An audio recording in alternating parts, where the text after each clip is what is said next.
today's adventure, I'm going to share something to you about my unexpected, not really a vacation, but a trip back to the Philippines, which is not really a fun and exciting experience because something happened unexpectedly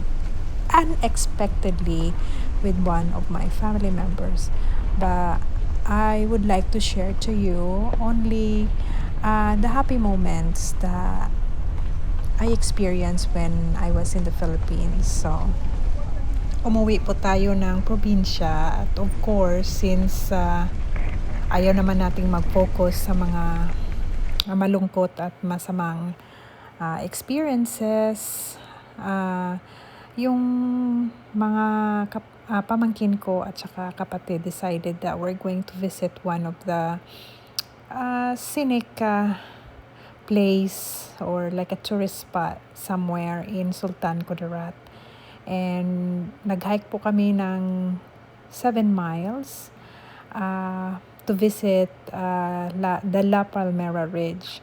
So yung temperatura during that time was very hot. I mean, it's like scorching hot. So kahit na may sombrero ka, mafe-feel mo pa rin yung init. So what I mean o yung sinasabi kong init is like, example, binasa ko yung handkerchief ng tubig and then like, not even like 5 minutes nadadry siya. So, in short, talagang napakainit during that time. It was May, it was last month, May 2026, when I went home. And syempre, hindi pa talaga masyadong umuulan, or na-experience ko parang once lang umulan pero hindi pa masyadong malakas. So, well, anyway, despite na mainit yung panahon, yung kapatid ko, mga pamangkin, and one of my friend joined me to hike the said tourist spot. So usually, hindi naman siya talaga hinahike ng mga karamihan. According sa local tourist guide namin, usually yung ginagamit nila na transportation papunta sa La Palmera Ridge from Pangadilan Falls is usually horses or yung single na motor. Pero dahil gusto talaga namin na mag-hike, pinagbigyan naman nila kami.